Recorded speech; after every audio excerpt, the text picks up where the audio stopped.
ഇന്നൽ ഹംദലില്ലാഹ് സല്ലല്ലാഹു വസല്ലം അലാ നബിയിനാ മുസ്തഫ മുഹമ്മദ് സ്വല്ലല്ലാഹു അലൈഹി വസല്ലം വഅലാ ആലിഹി വസ്വഹ്ബിഹി അജ്മഈൻ അമ്മാ ബഅദ് അഊദു ബില്ലാഹി മിനശ് ശൈത്വാനിർ റജീം ബിസ്മില്ലാഹിർ റഹ്മാനിർ റഹീം സൂറ അൽ ഫുർഖാൻ 58ാമത്തെ വചനത്തിന്റെ വ്യാഖ്യാനം നോക്കൂ നിങ്ങൾ.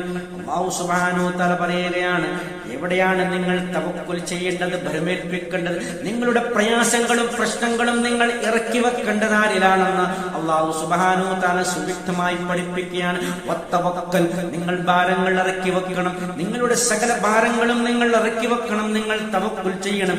അലൽ ഹയ്യ്, ജീവിച്ചിരിക്കുന്നവന്റെ മേൽ നിങ്ങൾ എല്ലാം ഇറക്കി വെക്കണം എന്ന് പറഞ്ഞാൽ അല്ലാഹുവിനെയാണ് അവിടെ ഉദ്ദേശിക്കുന്നത്. എന്നെന്നും ജീവിച്ചിരിക്കുന്ന ഹയ്യായവന്റെ മേൽ നിങ്ങൾ ബലമേൽപ്പിക്കണം.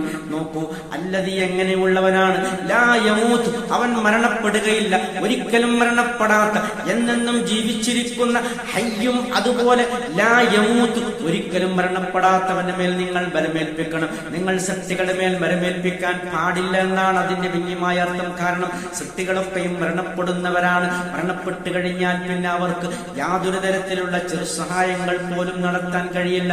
ഈ ഭൂമിയിൽ ജീവിച്ചിരിക്കുന്ന സമയത്താണെങ്കിൽ അല്ലാഹു സുബ്ഹാനഹു വ തആല നിശ്ചയിച്ച കാര്യകാരണങ്ങളുമായി ബന്ധപ്പെട്ടുകൊണ്ട് എന്തെങ്കിലും സഹായങ്ങൾ നിങ്ങൾക്ക് എത്തിച്ചു തരാൻ കഴിയുമെന്നും പറയാം. പക്ഷെ അതേസമയം മരണപ്പെട്ടു കഴിഞ്ഞാൽ ഒന്നും കഴിയില്ല. അതാണ് അല്ലാഹു ഇവിടെ സൂചിപ്പിക്കുന്നത്.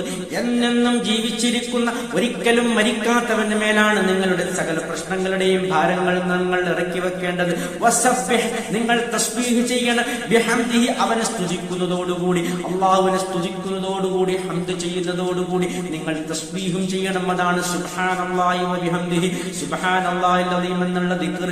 അതിന് വളരെയധികം പ്രത്യേകത ഇസ്ലാമിലുണ്ട്. നോക്കൂ നിങ്ങൾ, നമ്മുടെ വിഷയമല്ല. വഖഫാ ബിഹി, അവൻ മതിയായവനാണ്, അല്ലാഹു മതിയായവനാണ്. ബിദുനൂബി ഇബാദി, അവന്റെ അടിയാന്മാരുടെ തെറ്റുകുറ്റങ്ങൾക്ക് ഖബീറൻ, സൂക്ഷ്മജ്ഞാനിയായിട്ട് അല്ലാഹു തന്നെ മതി എന്ന് പറഞ്ഞാൽ നിങ്ങളുടെ സകലമായ തെറ്റുകുറ്റങ്ങളും അതിസൂക്ഷ്മമായി കണ്ടറിയാനും അത് രേഖപ്പെടുത്തി വെക്കാനും അതിന് പ്രതിഫലം നൽകാനും അല്ലാഹു തന്നെ മതിയായവനാണ്. അതുകൊണ്ട് നിങ്ങൾ കൃത്യമായി അല്ലാഹുവിനെ ഭയപ്പെട്ടുകൊണ്ട് അല്ലാഹുവിനെ തഖ്വ ചെയ്തുകൊണ്ട് ജീവിക്കണം. നിങ്ങൾ തഖ്വ ചെയ്യണമെന്നാണ് ആ പറഞ്ഞതിന്റെ അർത്ഥം. നിങ്ങൾ ബലമേൽപ്പിക്കുക, നിങ്ങളുടെ സകല പ്രശ്നങ്ങളും അല്ലാഹുവിന്റെ മേലാണ് നിങ്ങൾ ഇറക്കി വെക്കേണ്ടത്. ആ അല്ലാഹുവിന്റെ പ്രത്യേകതയാണ് പറഞ്ഞത്.